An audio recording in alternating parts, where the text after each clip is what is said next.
Hello and welcome to the NBA Outlet presented by OTG Basketball. I'm your host, Nick Fay. With me, as always, Kory Waldron. What's up, Kory? Nothing much. This is actually going to be my last podcast from this desk. I got a new desk. I got a new chair.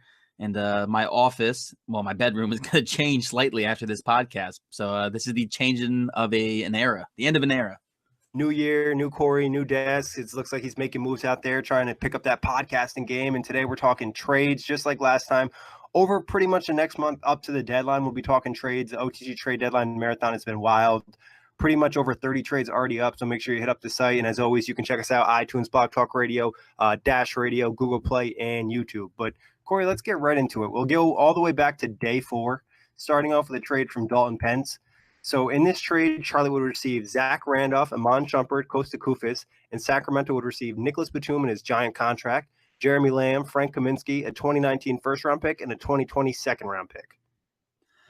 Yeah, I mean, this is I don't know how likely this would be for the Kings standpoint of wanting to take on Batum's contract and bring Batum in. I don't think they would want to bring in a guy like Batum at this point in time without all the young guys they've had and the success they've had early. But I think Jeremy Lamb would be a slight upgrade over Iman Shumpert, a little bit younger too. Then for the Hornets, the win for the Hornets is simply the fact that they're getting rid of Batum.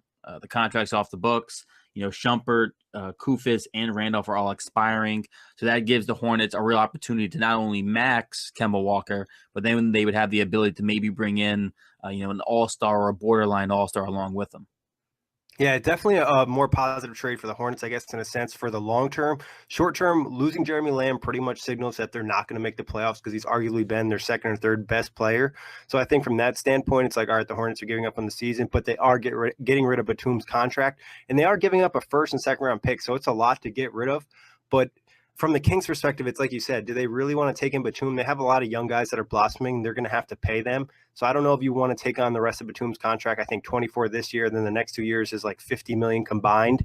So it's just a lot of contract to take on for a young team that I don't think is rebuilding. They're more on the up and up after the way they performed this year. No, I would agree. They've been probably the greatest story so far this year is the Kings that we all thought were going to be another dysfunctional season ahead of them, and they're in the playoff race. Yeah, they're finally starting to turn things around. Moving on to day 4.1, our boy Nick, he's got a crazy trade. He's been cooking up some real creative ones. The Knicks would receive Solomon Hill, Norman Powell, CJ Miles, and a second-round pick from the Raptors. New Orleans would receive Jonas Valanciunas, Tim Hardaway Jr., OG Anunoby, Pascal Siakam, a second-rounder from the Knicks, and 2 firsts from Toronto. And the Raptors would receive Anthony Davis and Courtney Lee. All right, so obviously these are the dream case scenarios for the sweepstakes of Anthony Davis becoming available, as you can tell. For the Raptors standpoint, anytime you can get a guy like Anthony Davis, you get rid of OG, Siakam. You get rid of whatever you can because Anthony Davis is a once-in-a-lifetime player. You pair him up with Kawhi Leonard and Kyle Lowry. They didn't get rid of Danny Green in this scenario, so that would be still a really tough starting 5.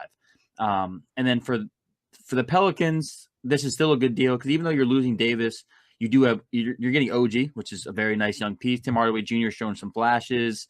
Valanciunas can play. He's had one of his best seasons coming off the bench. Siakam, obviously, as we know, is the most improved candidate. So I like that standpoint. For me, I just don't understand why the Knicks are in this. They're getting rid of Tim Hardaway Jr.'s contract, but they're getting only a second-round pick. And Solomon Hill is expiring, but Norman Powell's been actually, okay. He's not even expiring. It's another error on the trade machine. So Solomon Hill actually has $13 million on his contract next year. Okay, yeah. So this is literally a terrible trade for the Knicks. This makes no sense for the Knicks, besides the fact that they're getting rid of Hardaway Jr. But even still, then if Solomon Hill's on the books for another year, then this doesn't really give them that much cap help. Yeah, exactly. It makes no sense for the Knicks because they'd have Solomon Hill on the books for next year. They have Norman Powell on the books for next year, and they'd have CJ Miles. So all these contracts, would still be on the books, and they're not. I would probably argue that Tim Hardaway is better than all 3 of those guys. Obviously, he's not super efficient, but he's on a bad team. Then from the New Orleans perspective, I don't think it's terrible, but there's nobody they're trading for that's that big piece. That guy that can be your first or second best player. OG and Siakam are great guys, but they're more of like a third option. Same thing with Tim Hardaway Jr. and Valanciunas, same thing. I think the only team that's really winning here is Toronto when they get Anthony Davis. No doubt. Yeah, so that's going to be a no for me on this trade. Same. Moving on to 4.2, Dalton's been working. He's got another trade in this one. Washington would receive Markelle Fultz, Wilson Chandler, Landry Shamet, 2019 and a 2023 first-round pick from Philly for Bradley Beal. I mean, Philly is doing this all day, every day, because, anytime you could trot out a lineup of Ben Simmons, Bradley Beal, Jimmy Butler, Joel Embiid, and, you'd probably – I don't even know who the other starter JJ Redick you could put out there, right.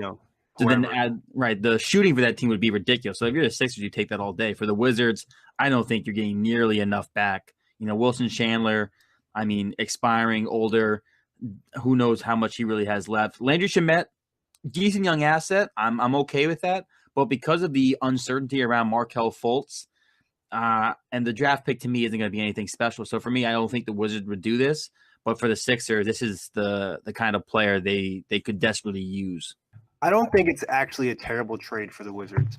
I think it depends on how you value Fultz. Like you said, Wilson Chandler's not really much, but he's an expiring contract. And Landry's been a good shooter. He's another young piece you have moving forward. And then the 2 first-round picks, I don't think they'll be amazing, but they are something. So I don't think this would be a deal that would be at the top of the list for Washington. But if they got desperate at the deadline and the Wizards continue to struggle and they look like they're out of the playoff race and they really want to change things up and get some young pieces in there, I think this wouldn't be the worst they can do. That's fair. Because I just think the picks, 2 first-round picks are solid, but they are going to be late. But at least there's 2 young players. It depends on what the market is for Bradley Beal and anybody really is trying to get him. I guess, and you're right. The thing that really holds me up is just the Markelle Fultz. Yeah, you have no idea what's going on with him. Right. And I guess it depends on how teams view Fultz. Because really, since Fultz has gotten hurt, we've heard basically nothing about him since the last time he left the court indefinitely. So it depends on where GM still see him. I'm not even sure, I'm sure some GMs probably see him as probably a bust at this point in time. I'm sure some GMs have to think that. And other GMs probably still think that once his shoulders are right, he's probably going to be a really good player again. Because in college, we forget this because of how rough he's been in the NBA. This was a top-notch college prospect. He was ridiculous in college, the way he could shoot, the way he could get to the rim. And it just depends on how he gets his shoulders right and how soon that happens. Yeah. I think what concern would be how he would pair with John Wall, which I don't think would really work unless his shot was to come back. So, like I said, I don't think it'd be at the top of the list, but they could probably do worse than this. At least they're getting some picks and some decent young players. Yeah. On to the next one, 4.3. This is Jeremy Freed. Cleveland receives Nicholas Batum, Malik Monk, 2019 second-round pick, and a 2020 second-round pick for J.R. Smith and Jordan Clarkson. I don't hate this trade. I actually am a fan of this trade. I think for the Hornets' perspective, you get Jordan Clarkson, who has been pretty good this year. Obviously, on a bad team, he gets a little bit more usage. J.R. Smith, we know how I stand on J.R. Smith on this podcast. I'm not a fan of him anymore. He's pretty much washed. But you're getting rid of Batum, which is the biggest thing that you can do. And then from Cleveland's perspective, you're getting a young prospect in Monk. You're getting Batum's money, but you're getting 2 assets, and you're getting J.R. Smith off the books and Clarkson. So I don't think this is a terrible move for the rebuild in Cleveland Cavaliers. But I'm also not sure why the Hornets would want to get rid of Monk at this junction. I think Monk's like their second or third highest scorer on the team. Yeah, I think that would be the thing. Are they willing to give up on Monk to get that cap space? Because the second year of JR's contract is only partially guaranteed. So they would open up more cap space for Kemba or whatever they're trying to do. Clarkson's been okay. So it's not like they're getting great players in the deal, but they are getting rid of cap. So it's like an in-between trade. I don't think it's terrible. I don't think it's great. I think it's like one that just kind of is okay.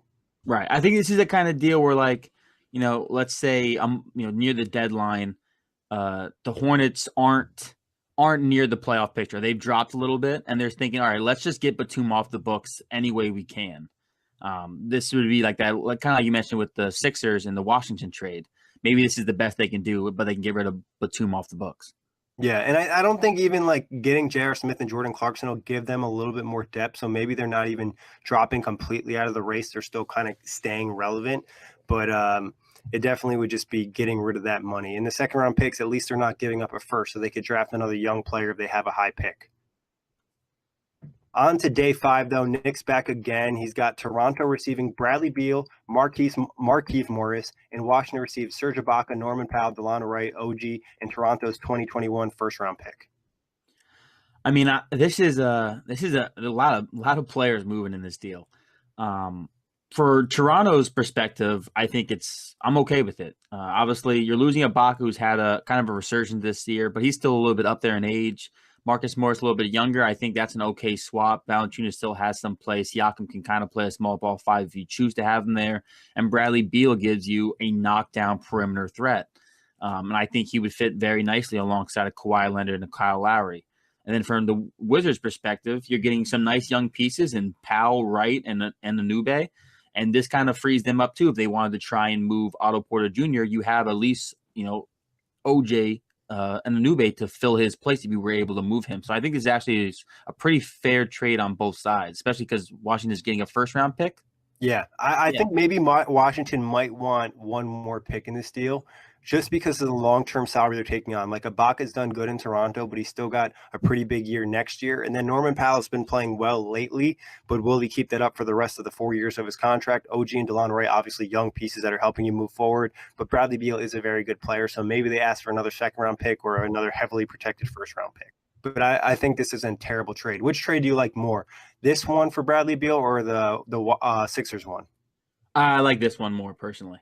Yeah, I think you're getting a little bit more young talent, at least with Delon Wright and OG, and then you're getting the first-round pick. It's, Markelle Fultz kind of makes that other one a little bit scary. Right, exactly. There's not as many question marks around these players. Yeah, exactly. So moving on to day 5.1, we got Sacramento receiving Otto Porter Jr. and Washington receives Zach Randolph, Iman Shumpert, Skal Labissiere, and a second-round pick. Now, I know we're not going to agree on this trade because we already had some slight conversation in the OTG group chat. I'm not a fan of this trade. I don't, from the Kings' perspective, I think it's fine. I think Otto Porter Jr. could be a nice wing in the future. Put him alongside De'Aaron Fox and Buddy Hield, Bogdanovich off the bench. I think Porter Jr. would be a nice fit for Sacramento. For Washington, is this really how desperate we are to move Otto Porter Jr., that the best you can get in is Randolph, who hasn't played all year and is expiring, Iman Shumpert, who's had a decent year but is expiring? I know it's about getting the contract off the books. That's the entire premise of this. But I still feel like you can get a better asset or two for Porter Jr. I think it's tough to get a better asset for Porter Jr. just because if you look at his contract, he's making 26 this year, 27 next year, and then in 2020 has a $28 million player option, which he's obviously going to accept because I don't think anyone's going to offer him more money than that. It's purely about getting the contract off, and if Washington's season continues to go downhill, I think open cap space in the summertime makes more sense so they can kind of retool the roster. And obviously there's been some chemistry issues, and I've heard, Walt take shots at Otto Porter and his contract, so maybe they make it here. Or maybe Sacramento has to include another pick, a heavily protected first for the future, or maybe another second-round pick. But I think from Washington's perspective, I don't think they want to keep Otto Porter around. I mean, we've been over this numerous times in the pod. They definitely have to get rid of one of these three big contracts, right? I mean, between Wall, Beal, and Porter, it obviously hasn't worked out the last couple of years. So there is a change that has to be made. And maybe I'm just a little bit higher on Porter Jr. than others. But you're right. I mean, 26 this year, it goes up another $1 million next year. It's not going to get any easier the longer you hold on to a guy like Porter Jr., who, as you've mentioned or alluded to, with his role in Washington, he doesn't really get to showcase his skills that much. So we really don't. His value could be a lot higher if he had a bigger role.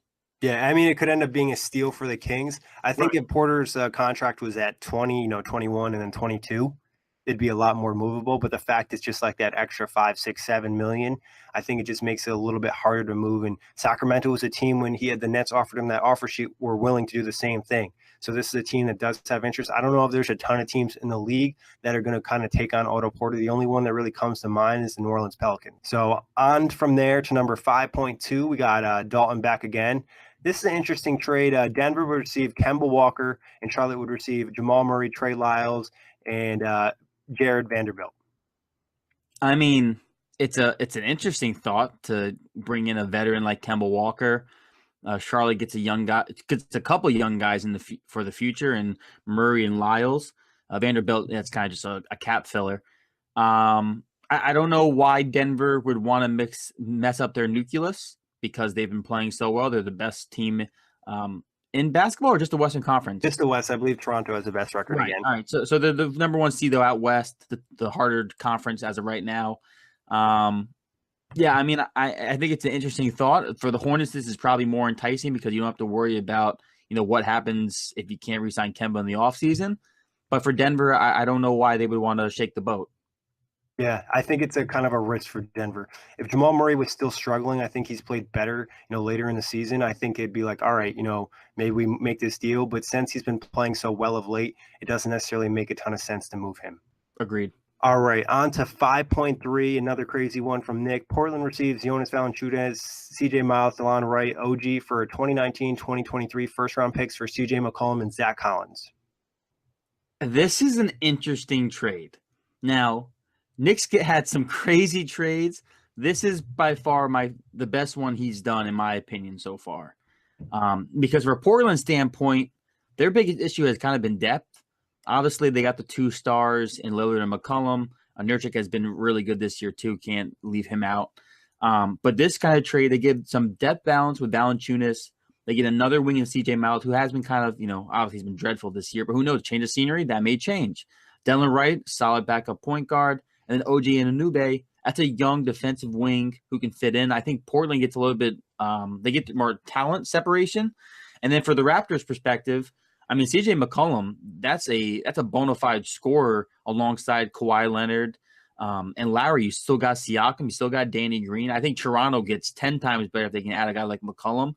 And I think Portland takes maybe a slight step back, but I think they just get more depth, and I think that's and they not get a bad younger. thing for Portland. They get some young guys. Yeah, I mean, I know they really like Zach Collins, so that's obviously not great, but they do get 2 first-round picks here, so I don't think this is a terrible trade. I think from Toronto's perspective, you look at it as all right. It's almost a little insurance for Lowry too, because not that CJ McCollum's a point guard, but he can run the show a little bit. You don't have to worry quite as much. It just gives you another guy that can hit big shots in the playoffs. Not to mention, we've in the past, Lowry's had to play a lot of minutes. He's been out there. I think last year, the year before, he was top 5 in minutes per game played.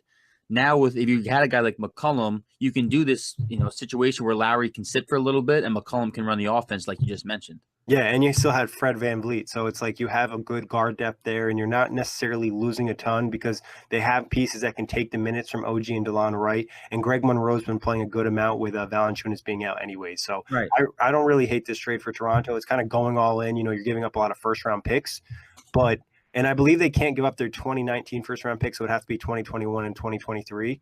But still, I don't hate this trade either.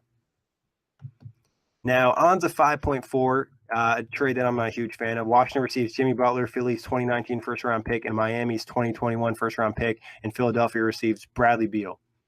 You're not a fan of this trade? It just doesn't really make a ton of sense, I think, for Washington, really.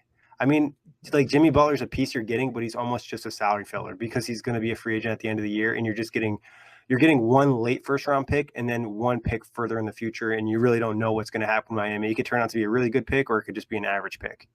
Right. Okay. So for me, that's a great point. I mean, it's good for Philly. Right. For Philly, this is a no-brainer for Philly because I think Bradley Beal fits in with what they want a lot better than Jimmy Butler. Bradley Beal's obviously a perimeter shooter. He can also play make a little bit. Having a lineup out there of Ben Simmons, JJ Redick, Bradley Beal, Wilson Chandler at the small ball 4, and then Joel Embiid. I think that's a pretty good starting 5. And then obviously Butler's been kind of a nuisance for everything he says off the court. And then you mentioned a good point. I think for Washington, you would have to have some sort of guarantee that Butler's going to re-sign. And you wouldn't. Right. You wouldn't get that guarantee. But I would be actually kind of intrigued to see a Wall and Butler combo because I feel like they both have that similar type of personality where I think they may actually, because of how competitive they are, they might actually gel more so together, or it would just be another cancer situation, which is what it probably would be because it's Washington. And honestly, I don't think they'd ever get a chance to play together because Wall's not going to play this year, and I am almost guaranteed that Butler would leave. It just Right. doesn't really make a lot of sense. And then Washington would have to offer him a big contract. So, like, it's just every team Jimmy Butler's gone to, it just doesn't seem like it's working out. So Washington already has plenty of issues. Getting Jimmy Butler just doesn't seem to be the answer. Yeah. I also love the the projected win difference, and the Sixers don't get any more wins, but the Wizards get +1 win by adding Butler. I saw one yesterday. We'll probably get to it, but it was like plus 16 wins, and it was for someone crazy. But on to day 6, Mike Ryan hits us with the Knicks would receive Zach Randolph, Jared Bayless, and Skal Labissière, and Minnesota would receive Courtney Lee, and Sacramento would receive Enes Kanter. I'm a fan of this trade, actually. This is a decent trade because the Knicks are getting rid of Courtney Lee, which is what they've been trying to do. Enes Kanter, the same thing. You know, they signed him. He already has mentioned, I think, the ownership that he wants out, or he wants a bigger role because he doesn't play defense. But for the Kings' perspective, you're moving Randolph, you're moving. I can't say his last name. Skal Labert. You can just say Skal. Skal. So I think for the Kings, it's not bad. And obviously, Kanter's expiring, so it's not like they have to bring him back next year, anyways. And then for the Knicks, you're getting a nice young piece in Skal. You're getting Jared Bayless, who's a decent third string point guard. For the Knicks, really, it's just about getting those 2 contracts off the books. Yeah, it's cap relief because Courtney Lee still has the second year of his contract. I think that's the only thing that I would look at is I don't know if Minnesota necessarily would want 2 years of Courtney Lee, especially, this year's 12.2 and next year 12.7. So if they maybe got a second round pick or something there to make it a little bit more enticing, I think it would work out. But overall, I think it works out for the Kings. Get a bench scorer, and Enes Kanter can really help that playoff push. And then for the Knicks, just pure cap relief, and then Skal taking a flyer on him, and maybe they can kind of turn him into something special because the Kings don't really have much interest in him. For sure. On to our next one, day 6.1. Dalton back at it again. Cleveland receives point guard Brandon Knight in a 2019 first-round pick. Houston receives J.R. Smith. I mean, this is a really fair trade, a decent trade, I think, actually. Houston wants to get rid of Brandon Knight. I think Cleveland would be happy to get a draft pick for J.R. Smith, a young point guard, and Brandon Knight isn't terrible. Just for the season or whatever the case may be. And then the Rockets take a flyer on J.R. Smith, who's a 3-point shooter who might get some better looks in that kind of offensive system that they have down in Houston. I find it funny that for some reason getting rid of J.R. Smith makes the Cleveland Cavaliers lose minus 14 games. Yeah, this is funny. This might have been the one that I was talking about right here. Is the 14, and J.R. hasn't even been playing. So, but I think it's pure cap relief too for Houston because another error in the trade machine. Brandon actually has 2 years on his contract. So J.R. Smith's second year of his contract is partially guaranteed. So the Rockets could, cut him at the end of next season and then get some more relief for them and maybe make a move in free agency or just ease up their books a bit. And then the Cavs, this is what you do as a rebuilding team. You take on bad contracts for a first-round pick. Yeah, I think that's a good point. Why is the trade machine messing up the contract years? That's kind of annoying. But it is. It's pretty constant too. There's been a lot of contracts. I think Solomon Hill, J.R. Smith, Brandon Knight. Like there's just been guys have been incorrect. Yeah, but I agree with what you just said. That's a good point. On to day 6.2, Dalton again. He's got the Pacers receiving Kemba Walker for Aaron Holiday, TJ Leaf, Doug McDermott, a 2019 first-round pick, and a 2021 second-round pick. Thoughts on this one for your squad? Salivating. I mean, I like this deal a lot. I think it would make a lot of sense for the Pacers because you're not giving up anything really. Doug McDermott, that contract, goodbye. TJ Leaf actually has been pretty solid. I haven't been a giant TJ Leaf fan since they drafted him. Not this last draft, the draft prior. And with Miles Turner being out, he's played some minutes. He's actually played pretty decent, which has been impressive. I think Austin Holiday is going to be a decent backup point guard in the league for years to come. I don't know if he's going to be a starter, but he's shown some offensive pop. And for the Pacers, they've been this, KMT just wrote a great piece on all the Pacers contenders or pretenders. And he made the point that they're pretty much a piece away from actually probably being a real threat. And Kemba Walker could be that piece that pushes the Pacers over the edge. It would be another scoring punch for them. So I think for the Pacers, if you think you have a chance to, sign Kemba Walker long-term, because obviously he's expiring, so you'd have to make the point that he would want to be there long-term. I think it could work. And I think if Kemba was to come into Indiana, just because I know the culture we have and Obviously, the young guys in there with Oladipo, Sabonis, and Turner. I think Kemba would really buy into Indiana. Another small market. He doesn't. I think he would enjoy it if this trade was to happen. Yeah, I don't think it's a terrible trade. I think Charlotte might A want to lot touch more. more. Yeah, because TJ Leaf, like you said, he's been okay of late, but like he hasn't really shown a ton. Aaron Holiday is like the main piece in this deal because Doug McDermott, you still have to pay him for the next 2 years too. And not to say he's a bad player, but it's not like he's moving the needle. So maybe Indiana has to throw another protected first round pick in here. And I think Charlotte does it. But I think the Pacers, on the other hand, would want some type of commitment from Kemba, which they could possibly get because, like you said, it's not like the Pacers are a bad culture team. They have a good environment. The fan base is good. So I think a little bit of work in this trade and it could happen. Yeah, this is a pretty good trade, Dalton. I appreciate you giving the Pacers Kemba Walker.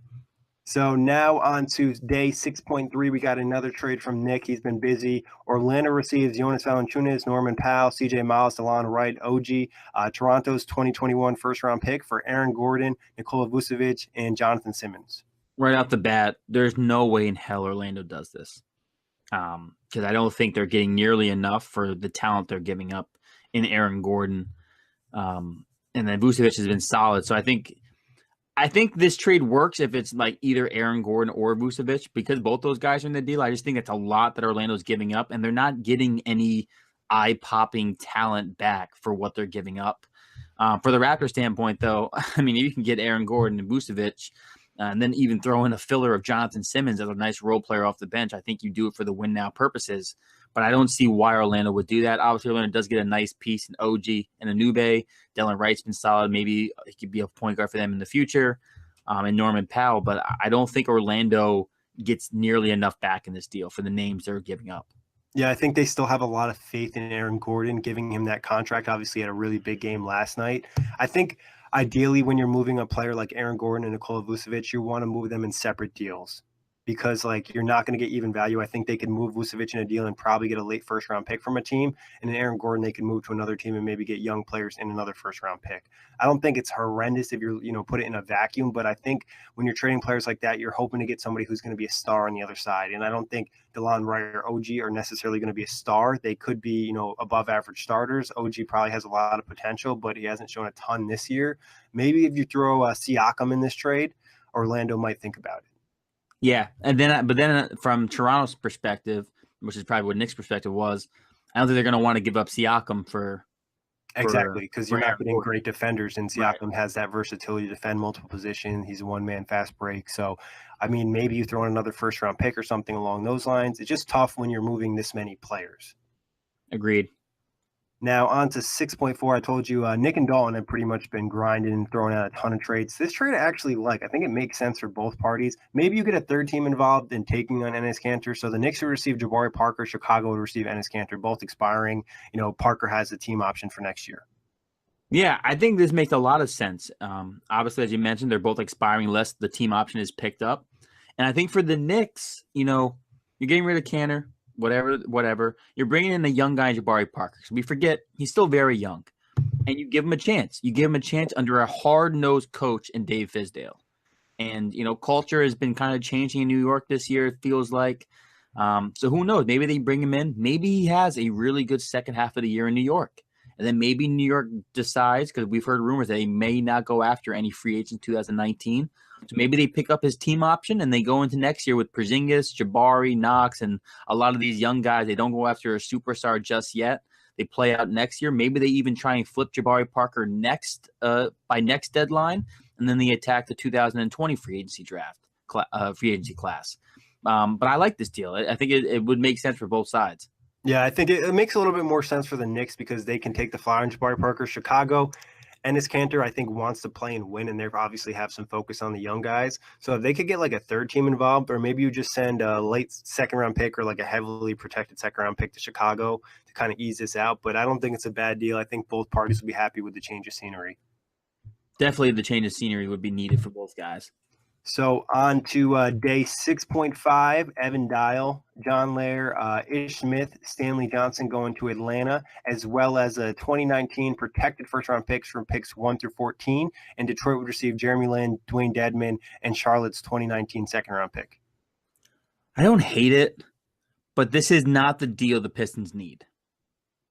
And what I mean by that is, like, I think Ish Smith and Jeremy Lin kind of a wash. I think Jeremy Lin may give you a slightly more offensively, but Ish Smith has been pretty pivotal to what they do there.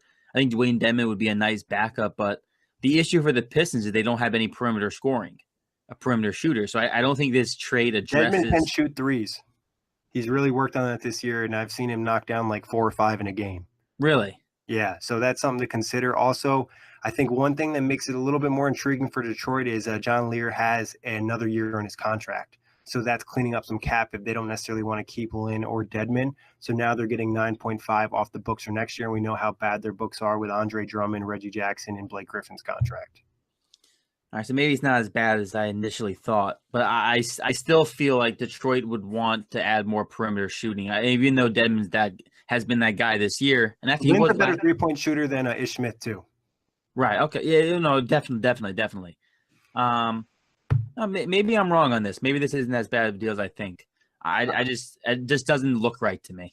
I think the fact I had some input on the trade, the first round pick being protected 1 through 14, I think makes it a little bit more enticing for Detroit because now, hey, we don't make the playoffs, we don't give up our pick. If we make the playoffs, this trade makes sense and everything's okay, and we got cap relief, and maybe we're able to keep, Lin or Dedmon in the offseason. Fair. Because I think now they would have their bird right, so it seems more likely. And then on the Atlanta side, they're getting a possible first-round pick. They're getting Stanley Johnson. They could take a flyer on him. They're taking on the bad contract in Lear, which is what bad teams do. And Ish Smith is just another backup point guard for them to have. Yeah, I mean, I think it makes. I mean, for Atlanta's perspective, it's why not. John Lear. Detroit gets a second-round pick too, and I'm not 100% sure, but they may or may not have a second-round pick. And Charlotte's second-round pick probably is at least going to be, like top 15, top 18. Right. No, it should be. So I don't think it's terrible. I don't think it's great, but I think Detroit could get desperate and want to make the playoffs when they have all the contracts. Having another bad season, having players like Blake, Andre on the team just doesn't seem great. On to another trade via Evan Dial, day 7. Houston Rockets receive Kent Bazemore. Atlanta receives Brandon Knight and 2 second-round picks. Probably a deal we're going to see, honestly. If I had to pick any of these trades that we're probably going to actually see come to tuition, would probably be this one. Houston's been tied to Kent Bazemore since Melo was not cut from the team, but placed out of the arena for the team. And Brandon Knight's been, it's a journeyman at this point in time. So I think for Atlanta, why not? You bring him in, you get 2 draft picks, some young assets. You're moving Bazemore's contract. I think for Houston, it's a good deal for both sides, realistically. And Atlanta saves $5 million in cap space the next year with the difference in Bazemore and Knight's contract. I mean, I think the 2 second-round picks are okay. I could see Atlanta maybe wanting a first-round pick, and it's going to be a late first-round pick anyways, especially if they make this move. But yeah, I think this is a trade that we could definitely see happen. But that wraps it up so far, what we have on the trade deadline. So, this is day 7. We're going to be going up every day up until the NBA trade deadline. So be sure to check out OTGbasketball.com for fresh trades. But I'm going to pass it over to you, Kory. All right. So now we're going to do a little game of what's the trade value. Basically, I'm going to give a player's name, and we'll give them a letter grade, A, B, C, or D on what their trade value is. I got 10 guys down. Okay. Give me the best player first so I can create a notion about value. Okay. Well, probably the biggest name on this list is Kevin Love. Okay. That's an interesting one. So I'm going to go with a B- because of his contract. Think he's a solid player. Actually, I might even go a C+ in this situation just because of the injury concern and the contract length, but you are getting a good player. In terms of talent, he's, probably a B+ to an A-, but then when you factor in contract and injury, he's probably closer to a C+. Yeah, actually, it's funny. I had a C+ for the same reason, because of contract and injury history. I have him as a C+. If he wasn't hurt at all this year and we saw probably Kevin Love healthy to this point, it probably would be a B-. And you look at the contract, it's 24 this year, 28 next year, 31 the next year, 31, and then 28 in 2022.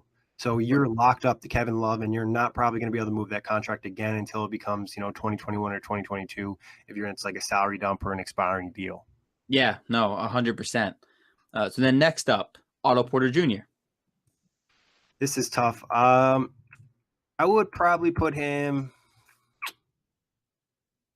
I would probably put him at like a B minus or a C plus as well. I think he has injury concern as well. His contract isn't quite as long as Kevin Love, but he's probably not quite as good as Kevin Love. Yeah, I picked a B minus because of the role he has had in Washington and then the contract situation. I didn't actually think about the injury history, and he's had some hip injuries. He's missed a lot of games. He's missed playoff games too, so I think that comes with a concern. I think I'd actually solidify him as like a C plus with the contract. I wasn't thinking about the injuries. The injuries to me would probably push his value down to a C. And now next up, Nicholas Batum. That is like as bad as you can get. That's a pure F. Yo, you gave him a pure F. See, I gave him a D. I gave him a D because I still think he's got like some value in the fact that he can still do a little bit scoring, assisting, and rebounding. But obviously, he's not efficient, and the contract has got awful, and he's up there in age. The Achilles injury has really set him back. Yeah, he's not going to get better. He's like $10 million overpaid, maybe $20 million overpaid because he's so inconsistent. You really have no idea what you're getting for him. He's 24 this year, 25 next year, and 27 in 2020. Yeah, no, that's probably arguably one of the worst contracts in the NBA. No, I mean, hey, Nick, you know from at least our time on this pod that I have never been a fan of Nicholas Batum's contract. Yeah, I tweet about it quite often. It was the worst mistake the Hornets made. They took a big swing to try and add help for Kemba Walker, and it always sucks when it doesn't work out like that you plan. And like the contract wouldn't have been quite as bad if they just cut down the years. You know, like everybody was getting overpaid at that time. If they gave him like a 2 or 3 year deal. It was 5 years, right? Yeah, if they gave him a shorter deal, it would have been okay.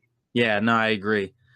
So next up, DJ Augustine, who's having a career year from Orlando Magic. Interesting. I have to pull up his contract real quick to see the length, but I believe he's an expiring. 2 years, $7 million, I think. I would say he's pretty much a solid a B. Because $7 million for a backup point guard that can add 3-point shooting, his defense is kind of a question. So maybe a B minus. I got to be harsh because A plus is a reserve for great players. No, I 100% agree. I don't think any of these guys are A plus in value. So B minus for me. I had him at a B only because of the career highs in shooting that I think his value is probably up. I think probably on a normal year he's probably a B minus to a C plus, but because of the elevated stats, I push him to a B. I think my concern with him be his size and defensive liability. I agree. Depending on if there's not a lot of defenders who can kind of hide him, he probably would have issues. Yeah, he wouldn't be terrible in like a team that has able to hide him, like you said, maybe like a Utah or a Boston or like an OKC that have a great defensive units. Right. Next up, Iman Shumpert. I think Iman Shumpert's probably a solid B. He's having a decent year, maybe a B minus. He's an expiring contract, so you're not taking much risk, and you're not going to have to trade a first-round pick. You could probably get him for a second, and I think he gives your team solid depth. No, I agree. I've been a B as well on him. It really just kind of, we mentioned this on one of the last pods. He kind of feels like he's a man now. He kind of grew up. It looks like he's one of those big voices. I feel like in Sacramento's locker room, it's just from media sound bites and everything else. I think there's going to be a lot of teams calling for him at the deadline. Yeah, definitely an interesting thing. And like I said, it's not like he's an expiring deal, and the Kings aren't going to ask a lot for him. Right. Next up, Reggie Jackson. Ooh, that's a bad contract. That's probably like a C minus or a D plus, because his problem is the contract is bad and he can't stay on the court, and he's just not the same player he was. You know, it's 17 this year and then 18 next year. So probably closer to like a C minus because it's not long term, but I don't know how much he's really playing or helping your team win games. I like how we're both on the same page. I had him at a C minus. The shooting splits are dreadful, under 40% for both the field and from three. The contract. Yeah, I'll move him down to a D plus then. Yeah. The knee tendonitis, which as you've mentioned numerous times, does not go away. Yeah, it's going to be rough for them. And I think he's one of the players in Detroit that they really could use off the books because he's just not helping.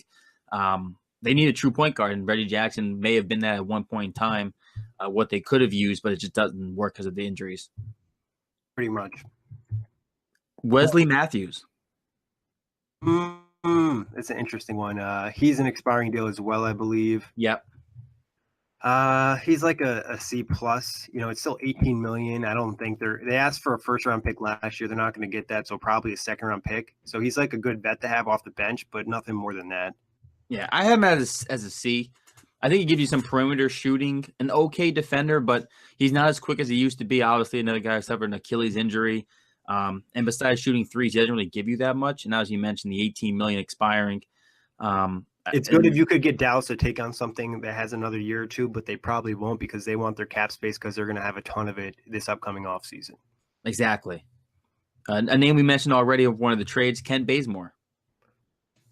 I would give Kent Bazemore probably a B minus because I think he can add to your team offensively, defensively, not going to necessarily have to give up a ton to get him. The contract is a little bit ugly, so I think a B minus is fair. I gave him a B. I think just slightly higher on the fact that he can do a little bit of everything. Is a little bit inconsistent, but I think for some of the guys who are available right now in a lot of trade talks, I feel like he's probably one of the better wings you can get at this point in time. Yeah, and he's not too old too. It's not like he's peaked. So I think he's probably like late 20s. So he's got a couple good years. I think his contract isn't horrendous, but you'll be paying him $19 million next year. Yeah, 2 more left. Okay, Tyreek Evans.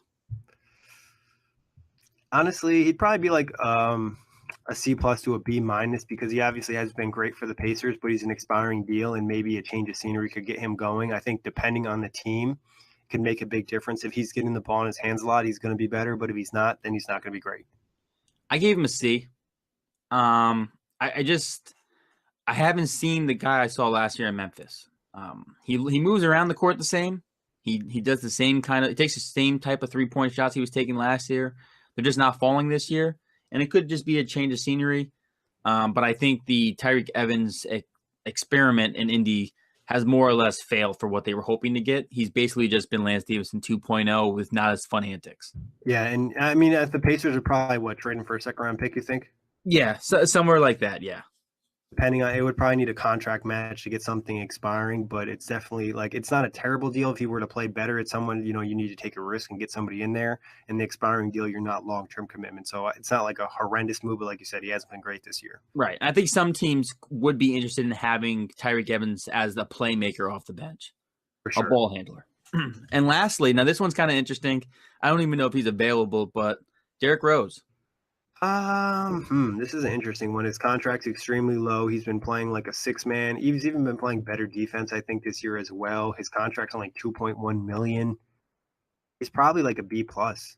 But I don't think Minnesota's going to trade him. I don't think he's available. I think they're happy with what's going on. They've had some good momentum, and they seem like a really happy bunch. So I think Derrick Rose is probably not going to get moved, but I would probably put him at like a B or a B plus.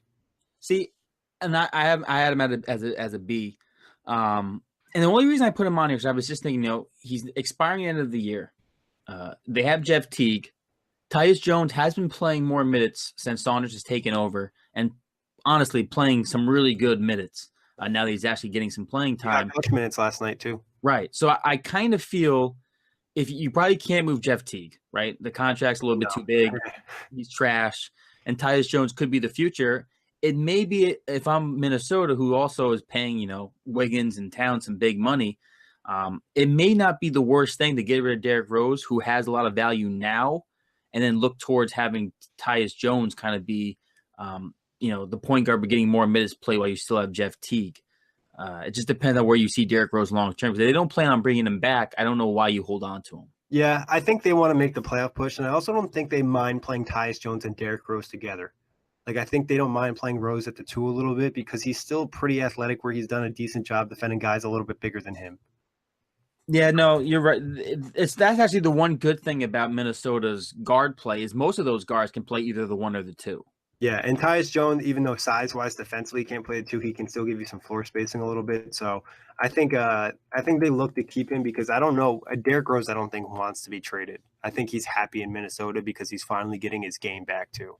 No, I agree, and the fan base has really embraced Derrick Rose, and he's obviously had his big 50-game performance there. So I agree. And obviously, how much he's been moved around the last couple of years, any player would want to have some sort of stability. Yeah, 100%. Anybody else, Kory, that you can think off the top of the head? I mean, I guess an interesting name would be, from Toronto's perspective, who are trying to move some guys, Jonas Valanciunas. That is an interesting one because he doesn't really move the needle for you as your starting center, but he's a solid piece. It's just 16 this year and 17 next year. So if you're trading for him, you probably want him to be a starter. I'd probably put him at like a B minus because Yeah, he's solid, but he's not great. I probably go with C plus only because he's still a defensive liability. I think. Yeah, he's Um, good in terms of like being a presence in the paint, but getting on the perimeter, he doesn't have that in his right. game. It's one of those guys where come playoff time, I just don't know if he can play more than like 20 minutes a game, if that. What about Jeremy Lin? I would probably give Jeremy Lin a B minus or a C plus, somewhere's in that range, because I think he still can be a sixth man for most NBA teams that are trying to compete for a playoff spot. You just don't want to rely on him heavily on a nightly basis. Yeah, I think a B minus would be fair for him, maybe even a B, depending on how much Atlanta's asking for him. I think it really depends a lot too.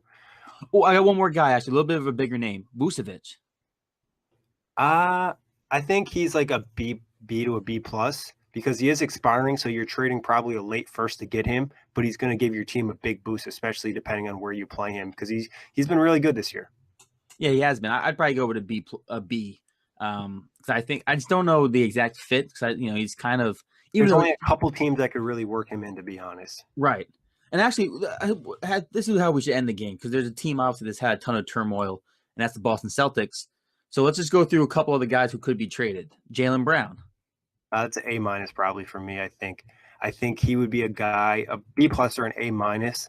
You have Jaylen Brown, you have him on contract 5.1 this year, 6.3 next year. Then he's a restricted free agent, so you can keep him. And I think there's a lot of potential. He's a guy that just needs more minutes. You go from playing 30 plus minutes in the playoffs to playing, your role is all over the place in Boston now with all the pieces they have. So I would be happy to get him on my team because I think he would just blossom in a different situation. And that's nothing against Brad Stevens. It's just like they literally might have too much talent. Yeah, no, I would give him probably an A minus too. A lot of youth still. We saw what he could do, as you mentioned, when he had the minutes last season, and this year with the role and everything else, it just doesn't. It hasn't been working in Boston, and it feels like every time we think they figured it out, then they go on this stretch where they lost to the Heat and they lost to the Magic. And last night's loss was really bad. Yeah, they blew a 12-point lead. They had a lot of opportunities too, and they just couldn't get stops on Orlando. Even at the end of the game, they almost got a steal to give themselves a chance to win the game, and they couldn't get it. Right, and it's we could go on. I mean, Tatum could have tied at the buzzer too, but like we said, we could go on about them. And there's all the comments after the game from Stevens, to Kyrie, to Al Horford. Yeah. So another Celtic, Terry Rozier, who's expiring. This is a tougher one. And if you trade for him, he's a restricted free agent, so you pretty much have his rights to extend him. I would put him closer to a B minus because Rozier, I wasn't 100% sold on him last year because he was very sporadic and his home and road, his splits weren't great. And you're going to have to pay him big money because there's a good chance that someone's going to offer him a big deal in Orlando or Phoenix or something like that. I would agree. It's funny because if you went at the off season, I probably would have said his value is like a B plus to an A minus. Yeah, for sure. But I think this season, it just not being able to fit in the role hurts.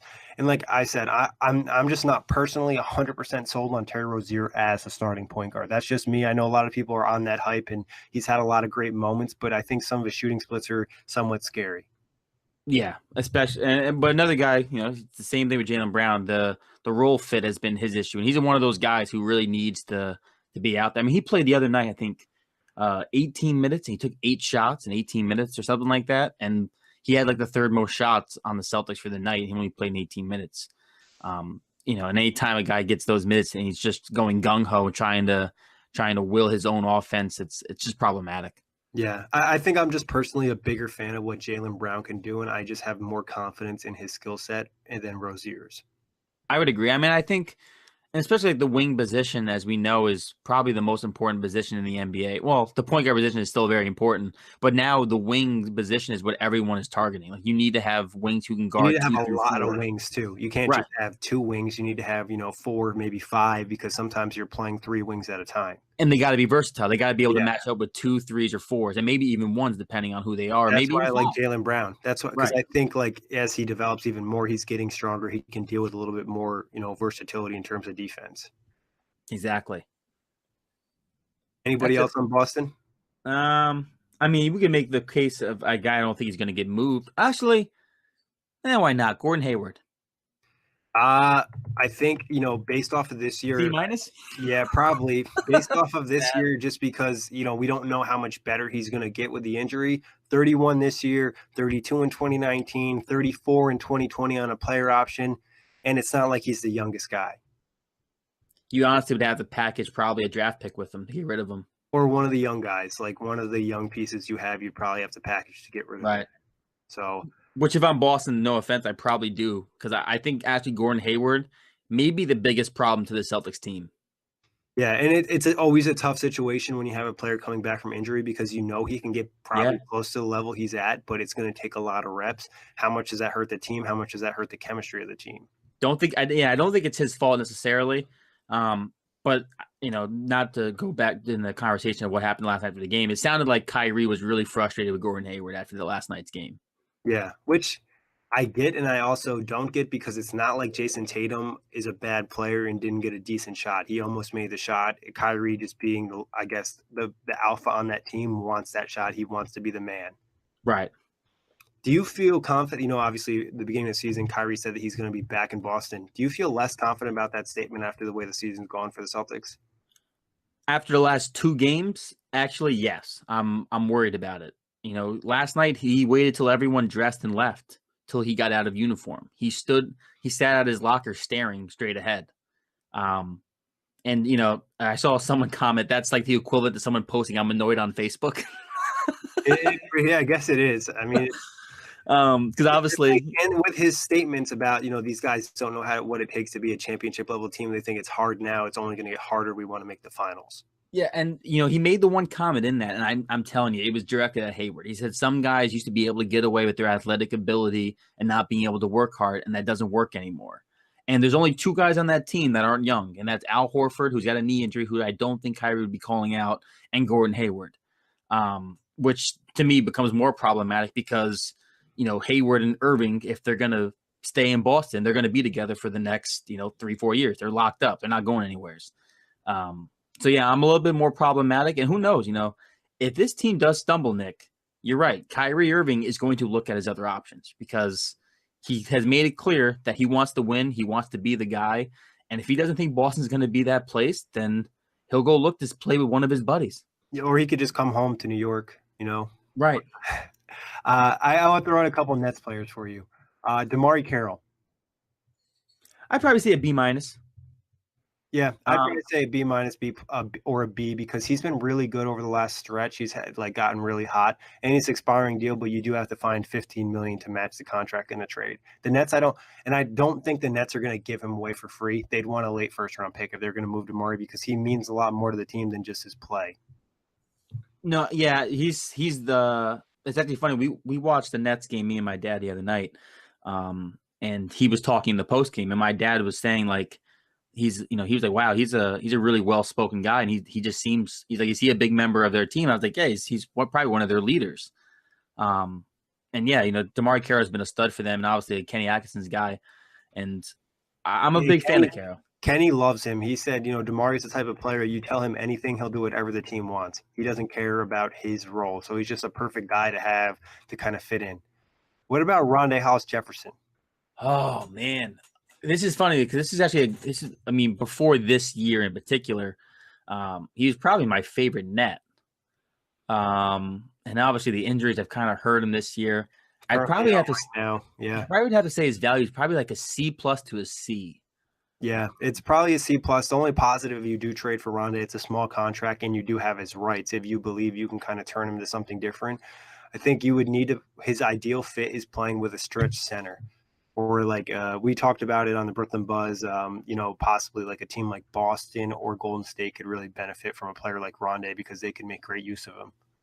Yeah, I think in some kind of ways, just thinking about a quick player comparison, don't think too much into it, like a Thaddeus Young. I think he can be that kind of player where he gives you high energy. He obviously can't shoot the three ball, but he can be pretty effective around the rim. Yeah, I think that's his, and he needs to develop the three. He needs to have at least, Thaddeus's three ball isn't great, but he can knock it down once in a while. Yeah, and that's what Rondae needs, and I don't think he's ever gotten that yet. Like you mentioned, injuries have kind of killed him. Shabazz Napier. Over the last month, he's been extremely good for you guys. So I probably would say C+.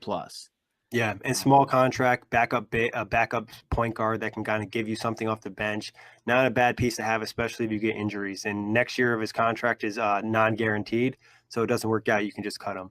Yeah, if he was a slightly better defender, I would probably want to push him to a B minus. But If he because had of more that, size, yeah, it's the size that's really the issue. He can only really work well in certain matchups. So, I mean, if I had to guess which two Nets would be most likely, or the most likely Nets to be moved, it would probably be Rondé Shabazz or Kenneth Faried. But funny enough, people have had interest in Kenneth Faried via Shams, but I don't see why. I mean, I've only watched the only Kenneth Faried I've seen recently was that the Milwaukee Bucks game, where obviously the Nets were shorthanded, so they had to play Faried, and he had a double-double in that game. Yeah. He really turned it on in the second half in particular.